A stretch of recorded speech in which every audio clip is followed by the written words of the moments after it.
Okay, so good afternoon. Everyone should have a copy of the essay topics.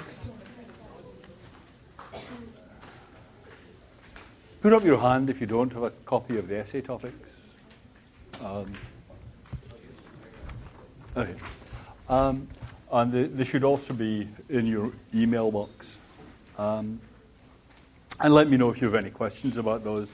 The first essay is due Monday, October the 6th.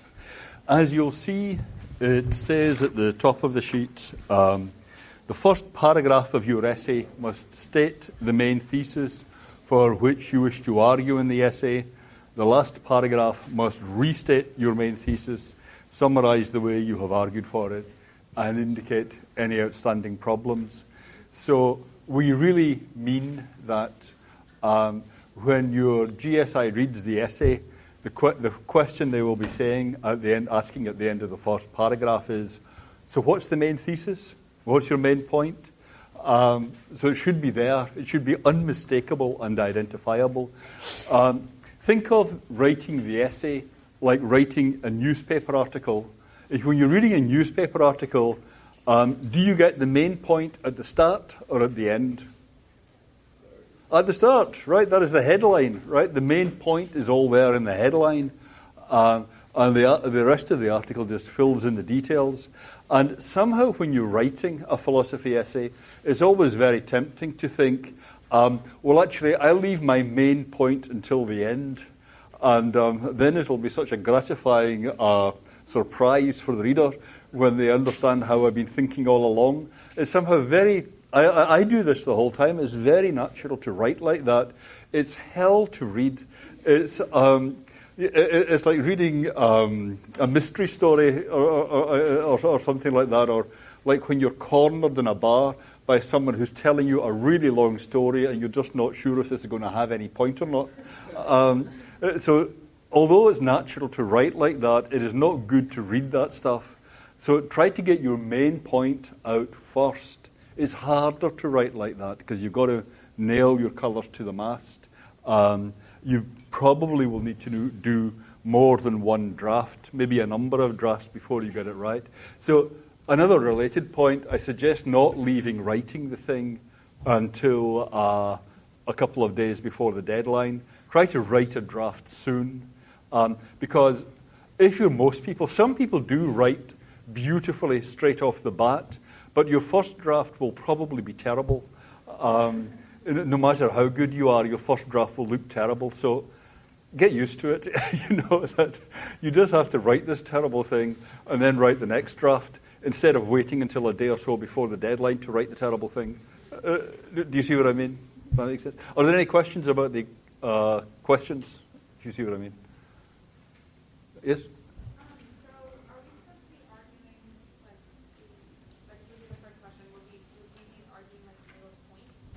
Would be the argument what? It's entirely up to you. You can say, I believe that the problem of consciousness can be solved by realizing that consciousness is brain activity of type Z. Nagel's arguments about bats can all be addressed by showing that bats do have activity of type Z. You know, I'm not saying it's a good idea to argue for that one, but that would be one possibility. Yeah. Another possibility would be to say, I think Nagel is completely right. Yeah. That's right. The reason there are a number of questions in the prompts is not to make it more complicated. They're meant to be helpful to you in talking through how to write a good essay on this subject. Does that make sense? Is that addressing your question? Yeah. Okay? Yes?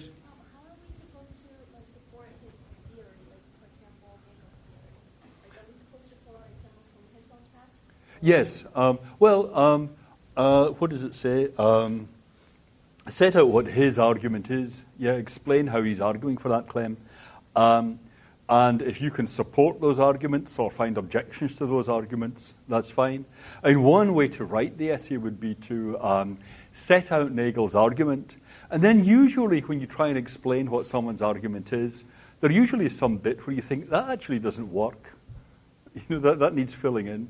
And then set that out as an objection to the argument. Say you might think the argument doesn't work here, but if you can think of a way of fixing it up, you can reply to that objection. You see what I mean? So it is good to write an essay with that.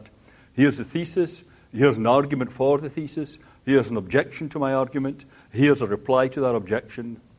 Yeah, if you can get that structure in, then that is great. That make sense? Yeah. Okay, we can certainly discuss the essays further in future classes as you think about it. Okay, so the general problems we've been looking at are, there are two questions. There's what the mind is, and there's how you know about the mind.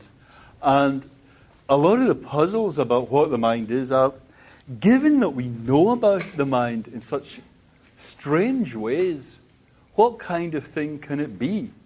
Nagel was arguing, given that we only know about the mind by the use of the imagination, how could the mind be part of the physical world?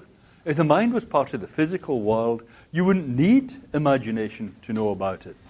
Or Descartes was arguing, you know about your own mind with great certainty.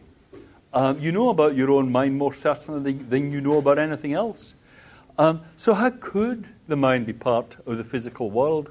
There are simple basic points, is how we know about this, thing that are very, very puzzling if the mind is physical. They're very puzzling altogether. It doesn't really matter what the mind is made of. What could it be, given the way we know about it? And really today, I just want to go over some basic common sense as to how we know about the mind. How do you know about your own mind? How do you know about other people's minds? Let's start out with how you know about your own mind. And know thyself. I mean, my understanding is that inscription, where is it at Delphi, saying, meaning know thyself, is, there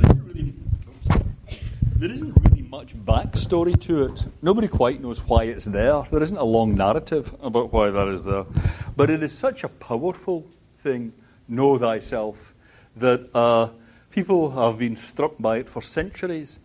But what do you think? Is knowing yourself easy or is it hard? Hard? Yeah. And is it important to do it or is it not?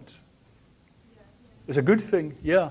I have a colleague, Kasim Kassam, who's just bringing out a book arguing that self-knowledge is not a good thing and you're probably better off without self-knowledge. But I think Kasim there is, deliberately swimming in the face of millennia. A year ago I was reading King Lear, and King Lear, one of the commentators said, the king, he loses his nation, he loses his fortune, he loses his family, he goes insane, but at the end, it's really all worth it because he really knows who he is now. He really knows himself a lot better. And you think, I don't know quite what self-knowledge is, but it must be pretty good if it's worth going through all that for. That's not Descartes' picture. If you remember Descartes' picture is, there's your mind, and you look inside your own mind, and knowing what's going on in your own mind is very immediate, very easy. You just know about this right away. The physical world, that's really difficult to know about. But your own thoughts, your own feelings, you know about them with this immediate certainty that nothing else has. So they can't both be right. You guys, when you say self-knowledge is hard, can't be right and Descartes be right. It can't be that self-knowledge is easy and the most certain thing there is, and that it's very difficult. But when you think about this commonsensically, when you think about real cases, I think it is difficult. Suppose you take an example. Here's an example from Charles Taylor. He says, consider someone who's been ashamed of their background. At a time that wasn't at all clear to him, he feels unease, a lack of confidence, a vague sense of unworthiness. Then he's brought to reflect on this.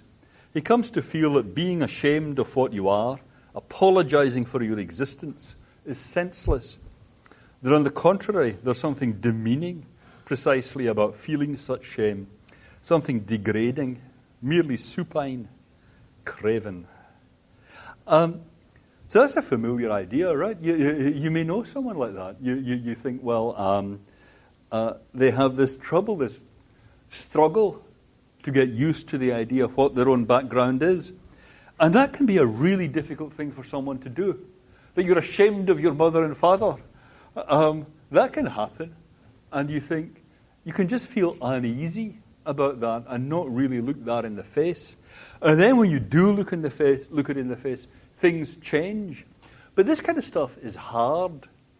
It is not... It is not as if, as Descartes says, you just look in your own mind and then you know with immediate certainty that this kind of stuff is true. This kind of stuff is difficult. And the thing is, when you get that kind of self-knowledge, is that easier to do in your own case or someone else's case? You can know this kind of thing about someone else. You can say, look, that's the thing about Susie, or that's the thing about Billy. They have this thing about their background. You could never say it to them directly. Is it easier to do that in your own case or in someone else's case? I mean, what's your feeling? Could you put your hand up if you think it's easier in someone else's case? If you think it's easier in your own case? Wow, so that's a great majority thinking it's easier in someone else's case. A lot of abstentions, but okay. Yeah, I think in some ways it is easier with someone else's case. So it's not as if... of course, people are different, right? There's a lot of individual variation in this. But there's no guarantee that knowing about your own mind is easier than knowing about someone else's mind. And take jealousy. You can say, I'm not jealous. Jealous? Jealous? Me? Me? Jealous? I would never be jealous. You won't catch me in the throes of jealousy. And there you are, sitting in a parked car at 3 a.m., monitoring the apartment. I just happen to be passing. But I'm not jealous. We've all been there, right? It can be obvious to you that someone else is jealous, but hard to know about your own jealousy. Hard to recognize it. Benjamin Franklin, there are 3 things extremely hard: steal a diamond and to know one's self. Well, if Ben Franklin says it, then I don't really think we need to argue anymore. So Descartes' idea was you kind of start out in here at the center of the circle. You get knowledge of your own mind. That's the most certain thing. And then you work your way out to the physical world. But if you think of these cases, if you think commonsensically about what's involved in knowing your own mind or knowing someone else's mind, that really doesn't seem like the right picture at all. Knowing your own mind is hard. Knowing someone else's mind is sometimes easier. Knowing about the physical world, knowing about the tables and chairs and the colors of the objects around you, that's very easy in comparison. And if you think about how you do know about yourself, a lot of your knowledge of yourself actually comes from your knowledge of the physical world. And if you just think, well, I use vision. How do I know that I'm talking to all you guys? How do you know where you are? Well, you use vision to locate yourself. You can use mirrors to find out where you are physically. There are all these studies with animals where you paint a cross on the elephant and you show the elephant a mirror and wait to see if the elephant tries to rub it off. Right? If it's trying to rub that off, it's self-conscious. They do this with lots of animals. They do it with 3-year-old children at the local UC daycare, and the children don't do so good as some of the animals. But you can use mirrors to find out about yourself, right? That's a basic human ability, to use mirrors to find out about yourself. And one really intriguing way that we use other people is as social mirrors. The way you find out, am I funny? Am I popular? Am I nice? Am I mean? What kind of person am I? How do you find out about that? You look at how other people react to you. Using other people as mirrors for yourself starts very, very early in human life. Here is a newborn baby. Here is Andy Meltzoff, the psychologist who pioneered this kind of work, sticking his tongue out at a newborn baby. And lo, the newborn baby sticks its tongue right back out. You make an O with your mouth. The newborn baby makes the O right back. You purse your lips. The newborn baby purses its lips. This has been done across 5 continents and dozens of countries. The youngest baby that's on record as showing these phenomena was 42 minutes old at the time of the testing. Can you guess whose baby it was? This is Meltzoff's own child. So that's very, very early that at 14 months, children will recognize if you're imitating them. They will pay special attention to you if you're imitating them, and they will try and catch you out. And of course, we do this the whole time in social situations. We use how other people are responding to us to find out about how we are. So it may be generally that you know about your own psychological characteristics because you understand how other people are responding to you psychologically. And certainly for character traits and things that matter to you socially, you use other people to mirror how you are. So it's not at all the way Descartes says that you just reflect in the contents of your own mind and you see in there what you're like. I think that just doesn't fit with our ordinary common experience. I take it that what I'm saying matches with your own experience of how you find out about your own mental life. And it's not at all a matter of just looking inwards. You look outwards and you use the world out there to find out about what it's like in here for you. Okay? I hope that matches your own experience. I'm trying to state something here that is recognizable to everyone about how you know about the mind. So even if you say, in this kind of case, say that I began with, of whether someone's ashamed of their background, that can be imaginative understanding, all right. Getting that can be a matter of empathizing with someone. But empathizing with someone needn't be, it needn't be, you can think that empathy is really important without thinking that you know your own mind better than you know anyone else's mind. It could be round the other way. So if you think about how, suppose you just take a list. This is just a list I wrote down of what do you think about when you think about knowing your own mind? What's there in your mind? There are emotions like fear or happiness or depression. Are you better at knowing about your own emotions or at knowing about other people's emotions? Your own? Put up your hand if you think it's your own. Other people's? Wow, okay, the majority for your own, but a significant minority for other people. I do think it depends on the case. I mean, I think if you're very afraid or very happy, then you can say, sometimes you can say, yeah, I knew about that immediately. Or if you're trying to hide it, someone else might have a hard time. But if someone's depressed, I don't know, it can be a therapist that tells you you're depressed. You see what I mean? You might not have suspected that. That actually happened to a friend of mine. He had a therapist who diagnosed him with clinical depression for the past 10 years. He'd never occurred to him he was depressed. It had never occurred to me he was depressed. But he was. He got medication. He got a lot better. Sensations like pains. You always know when you're in pain, right? What about that? I mean, there are these footballers who get a broken arm and carry on playing, or soldiers on a battlefield who get an arm torn off and carry on, and they don't feel the pain till afterwards, or they don't know that they're in pain till afterwards. But I guess they're feeling pain even though they don't realize it. I mean, if you have a headache and you're watching a movie, and the movie really grabs you, and you forget about your headache, the headache's still there, right?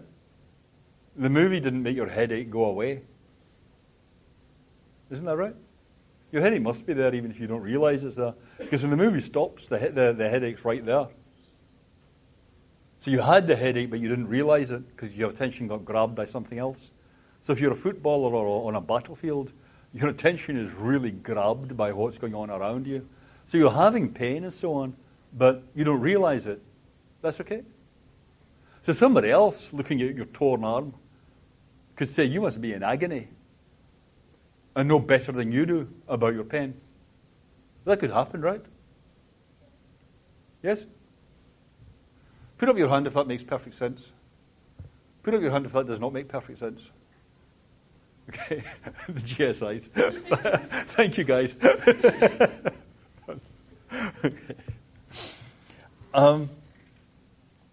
Okay, let me leave the rest as an exercise. Think how this works for lots of different cases. Think finally about something like being shy. I have this story might just show you how much good it does you being a friend of mine. But I have a friend who, I don't know. A couple of years ago, he was unexpectedly asked to speak in front of 100 people. He was practically fainting with pleasure. This is a guy who just loves attention. And he's a number of times told me about how shy he is.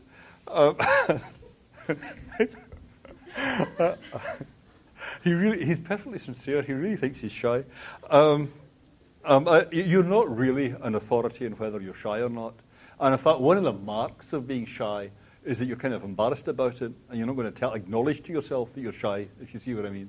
It takes some sophistication to recognize that you are shy if you're painfully shy. Do you see what I mean? Yeah? So I think self-knowledge is interesting and complex. It has lots of different varieties. And the idea that, well, my mind is just right here and I just take a look and there it all is, that's just completely alien to common sense. And when you ask, well, there are some cases in which I know about myself a lot better than I know about anyone else. Isn't it just like this? That, I don't know, in politics, people specialize in countries, right? You get someone who's an authority in the politics of France, or someone who's an authority in the economy of Germany, or whatever it is.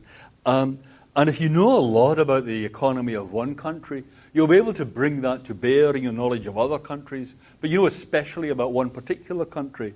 So it's kind of like that with people, right? You specialize in people. Like there are people in your family that you know very, very well. You've known them since you were born. You are specialists in those people. Because you're a specialist in those people, that really helps you understand other people better. But you really know about them particularly well. Well, in the case of someone in your family, you might know how they're feeling just by you hear their footstep on the stairs as they come down to breakfast. And you just immediately know from the way the stairs sound just what kind of time you're going to have at breakfast. Right? So, some people are nodding. Right? Yeah, I know that one. So think how it is with yourself. You've known yourself your whole life. You've been around yourself through thick and thin. You've seen yourself in every possible situation. So you are the world's leading expert on yourself. You may have your knowledge of yourself in just the same way as you have knowledge of other people. You've observed yourself in all these situations, seen how other people react to you and so on in all these situations. But you know about yourself just the same way you know about everyone else. It's just that you have specialized in that. Okay, yep. Going back to kind of like Nagel's bat argument. Nagel's bats, Wouldn't you know yourself in a very different way from how you know everybody else? Because you don't know what their consciousness experience is like, but you know your own? Yeah, well, you can't imagine what it's like being a bat, right? But isn't what that case brings up is just how well you can imagine ordinary humans. Because you just don't. I mean, Nagel says it's, you know what it is to be confronted with something alien when you're locked up with a bat. But when you're locked up, I mean, there are people who might give you that feeling if you're locked up with them. But usually it's not like that, right? Or social life would be impossible. Yeah. Usually when you're locked up with someone else, you know exactly what's going on. Yeah. Yeah.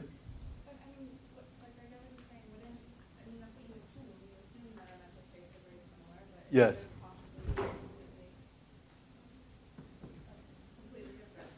Right. Were you just saying yes? That's right. Yeah, I was just saying there's no way of knowing. There's no way of knowing. We assume that my mental state is at least I can assume what her mental state is, but it could be completely different than. But it could be completely different. Right. I think that's what Descartes seems to be saying. Yeah, I mean, I think you have a lot of look, here's Ryle describing the way Descartes thinks about the mind. Not only can you view and scrutinize a flower through your sense of sight and discriminate the notes of a bell through your sense of hearing, you can also reflectively or introspectively watch, without any bodily organ of sense, the current episodes of your inner life. Right? That would be the kind of picture. I know what's going on in here. What's going on over there? Wow, could be anything. Sorry? I like better. Is he the one that wrote last night's reading? Yes, he's the one that wrote the reading, yeah. I agree with him more than I. Descartes. Okay. Okay, I shouldn't try and pin the Descartes on you. But, okay, let's look at what the Descartes is saying, and then you tell me where you get off the bus. Yeah, okay. So that self-observation, Descartes thinks, is supposed to be immune from illusion, confusion, or doubt, unlike external sense perception. Well, here's the thing that set me off when you guys were talking. On the other hand, you have no direct access of any sort to the events of the inner life of another. No direct access of any sort. And then this poignant remark, absolute solitude is in this showing the ineluctable destiny of the soul. Only our bodies can meet. Okay, well, what I was suggesting with those examples about being ashamed of your background is that that's not true. You can know about someone else better than you know about yourself. It can be that you have more insight into someone else's shame in their background than you have into your own case. You can have more insight into whether someone is shy or not than you have into whether you yourself are shy. So where would you guys get off the bus? Do you see what I mean? I was trying to make these points about knowledge of your own background. I can do that better for someone else than I can for myself. It's not true that it's like the bat, that I look in here and I know what's going on, but I look at you and then could be anything. Yeah, I think that gets things round the wrong way from what our experience in everyday life. But do you? I agree with that part, yeah. Yeah, okay. What's the part you don't agree with? That part. Okay. Can you say a little bit more? Yeah, because I think you can only identify others' emotions. You can what, say? You can only identify others' emotions and mindsets through relating them to your own and how you express those. Is that right? Yeah. You can only identify other people's minds by connecting their behaviors, emotions, and so on to what went on in your own mind when you had those behaviors and emotions and so on. How you process what you're told. Yeah. How you process social norms. How you make social norms. That is a really interesting and important idea. But I completely disagree. I mean,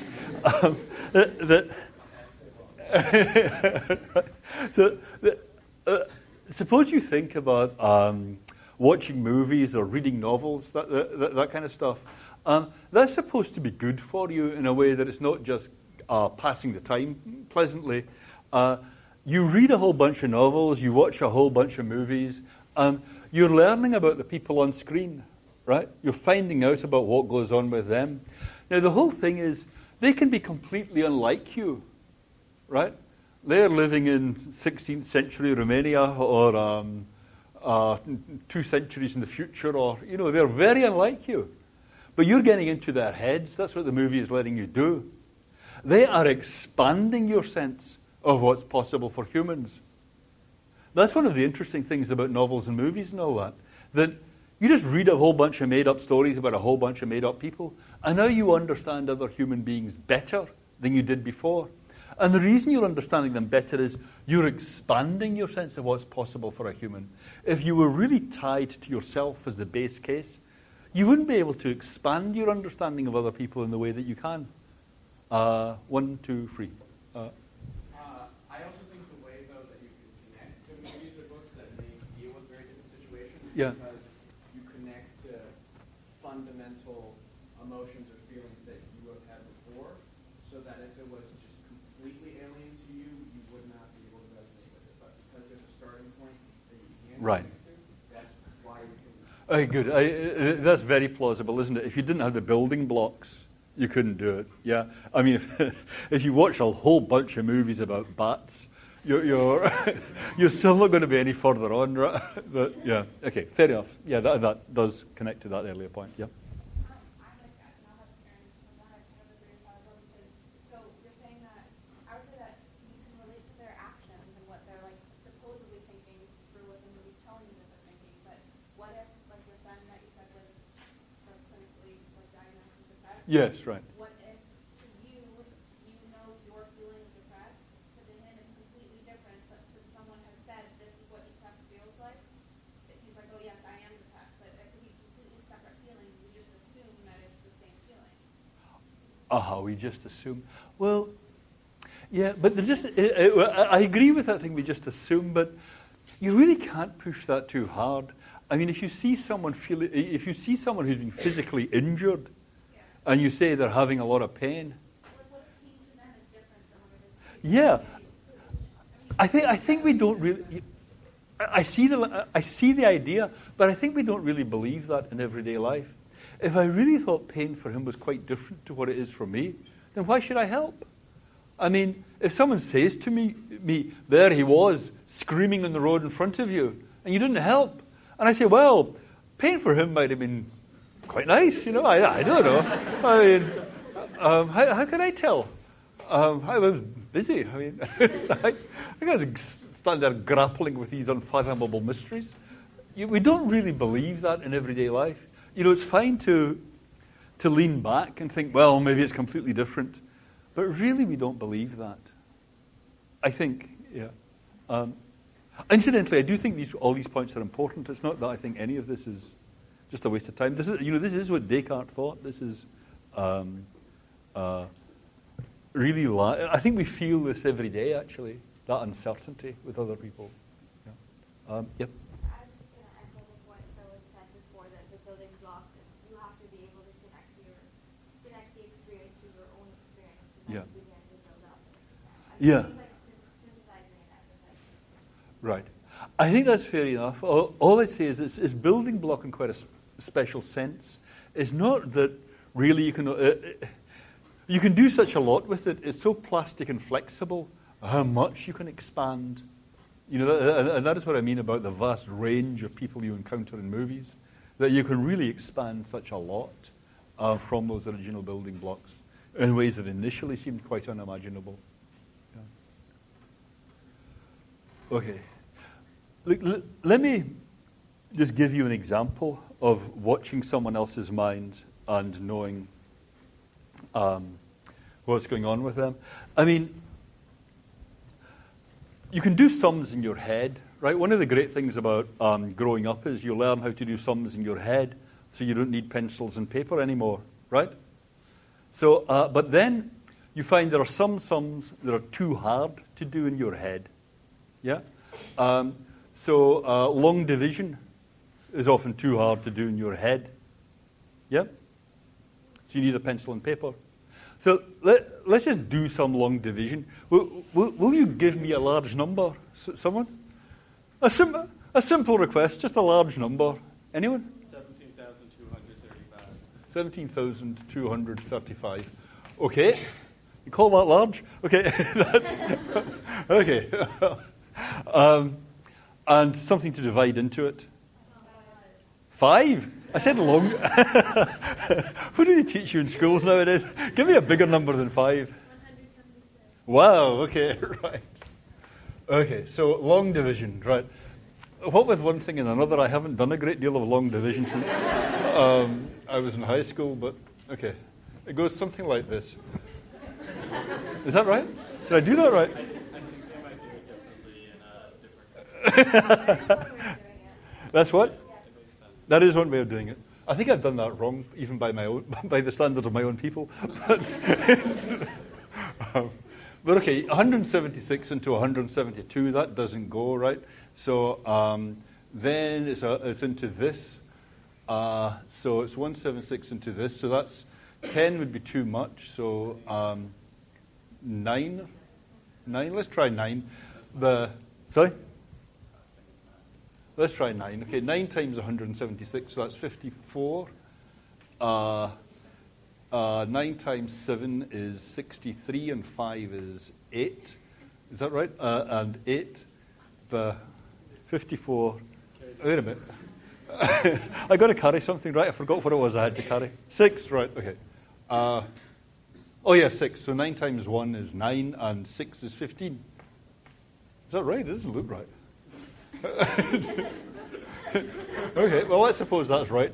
And then I subtract 4 from 3, 9. 9 from 12 is 3, and 6. No? What? 139. Okay, is that cutting to the chase? No? Does anybody else know what's going on here? I've kind of lost track. Okay. Well, let's call it 9, and approximately 9, and leave it at that.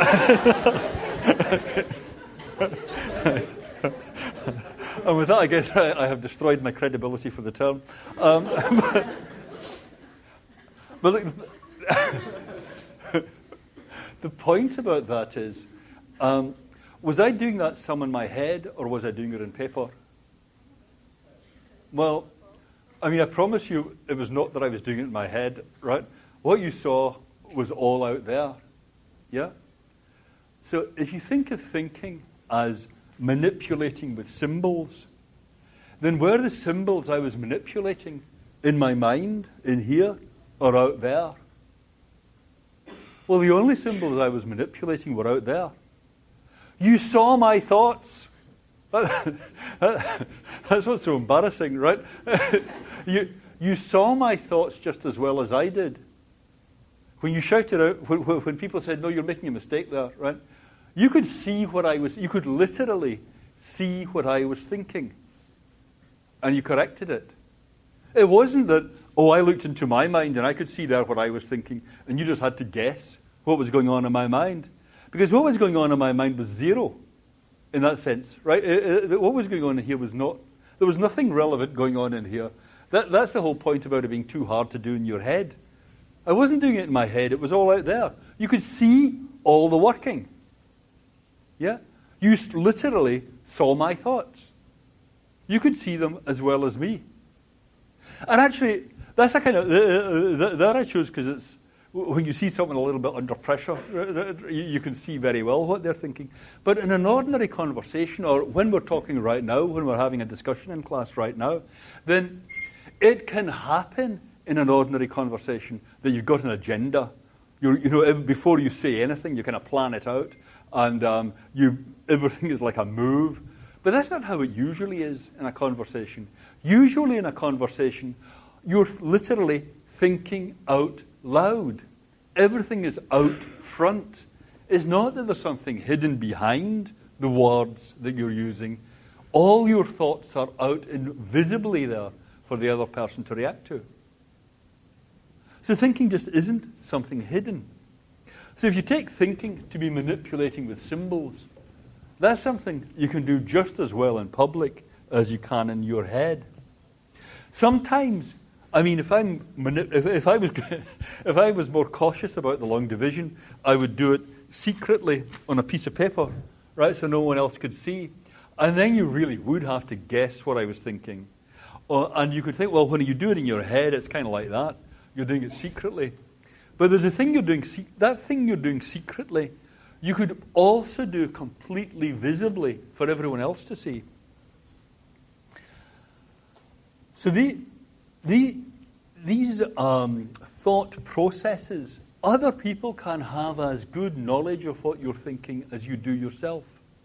Other people can have more insight into how you're thinking than you do yourself. And once you get that point for thinking, it actually applies to lots of other things. You can do things secretly, or you can do them out in public.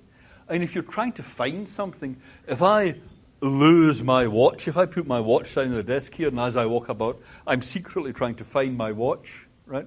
You might have to guess, what is he up to? Or I can say I'm looking for my watch. It's as visible to you then what I'm doing as it is to me. And similarly, for being angry or being in pain, that you can be angry, you can get really mad at someone and just keep it quiet. You can bottle it up. And then it's hard for other people to figure out what's going on with you.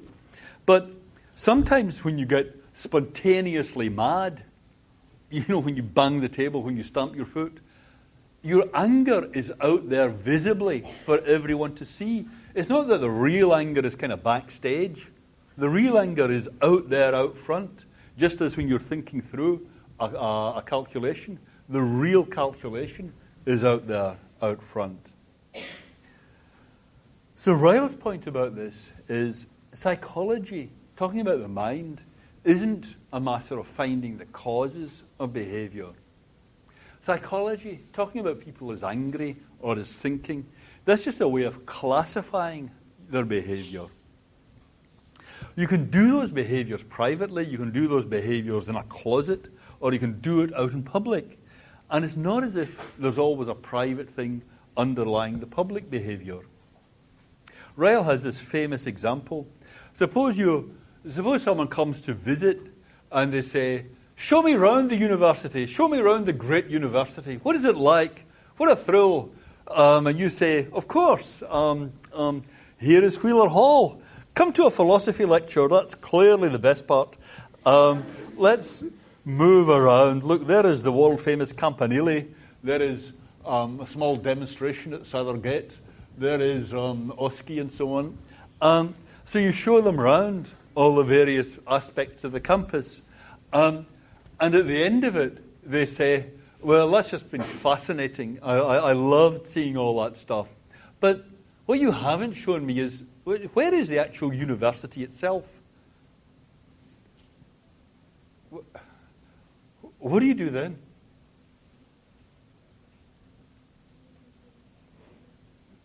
I mean, you've kind of run out, right? And they say, well, do you mean, was Wheeler Hall the university? Was the Campanile the university? The demonstration? And you say, no, well, none of those could be, you could say that was the university. And it's kind of like that with human behavior. You show someone a human being, they behave in lots of different ways, and they say, well, yeah, you showed me all the human behaving in all those different ways, but that's not the mind. Where is the mind? Show me the mind. And at that point, you're kind of at a loss. And the reason is that the mind isn't something over and above the behavior. And someone who sees all this stuff and says, but where is the university, is thinking, well, somewhere deep in a dungeon, there is the true university. That's the real thing. Someone who says, I've seen all of human behavior, but where was the mind? I've seen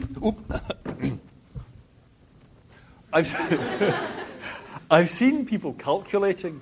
I've seen people shouting. I've seen people crying in pain. But where was the mind? They're thinking it's something hidden behind all that.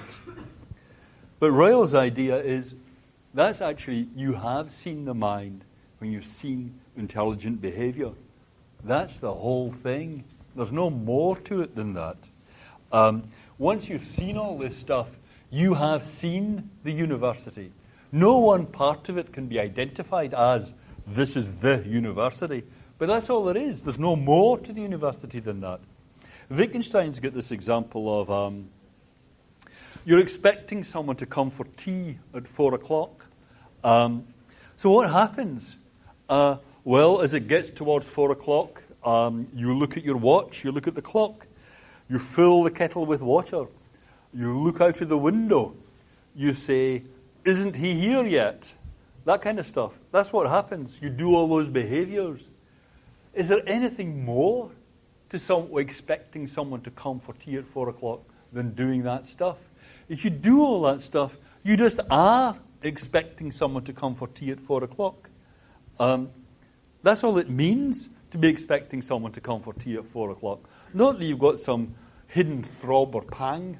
You might do, but that's not really essential that you have some hidden throb or pang. If you do all that stuff, you're looking out the window, getting the tea ready, that's you expecting them at 4 o'clock. This is thought to be the kind of situation that Wittgenstein was anticipating. There's the old boy himself at a tender age. Anyway, I just thought you'd like to see that. Okay. So, Ryle's view is that Descartes is thinking of the mind in completely the wrong way. Descartes is thinking of the mind as one of the causes of behavior in a human. You've got your brain that causes you to do a lot of stuff. You've got this kind of ghostly ectoplasmic mind that is like a ghostly piece of clockwork driving the machine. Descartes had mistaken the logic of his problem. What he needed to do was to ask by what criteria intelligent behavior is different from non-intelligent behavior. How you say someone is thinking as opposed to saying they're just babbling. Descartes said, if you're just looking for the mechanics of what's going on, you look at the cogs and springs of the brain, and you say, that's not the mind. So the cogs and springs of the mind must be something different. But then you think of psychology as a kind of analysis of this ghostly clockwork. But that was just a mistake. We should not have been saying there's kind of a ghostly piece of clockwork in here and you just cast your gaze inwards and you know infallibly how it is. What you're doing is you're taking human behavior, and your behavior is just as visible to everybody else as it is to you. And all you're doing is classifying it. And other people can classify your behavior just as well as you can. You're not finding out about the causes of behavior. You're looking at how we classify behavior. We're classifying behavior, not identifying its cause. So that's sometimes called analytical behaviorism. The idea that psychological terms are just ways of classifying complex behaviors. And the great thing about that view is it really makes sense of a lot of how we do know about ourselves and each other. It makes sense of the way in which you really can just perceive what someone else is feeling and often be more right about it than they are themselves. Okay, so next time we'll look at Putnam's, what's it called? Brains and Behavior, I think it's called. Yeah. Okay, thanks, guys.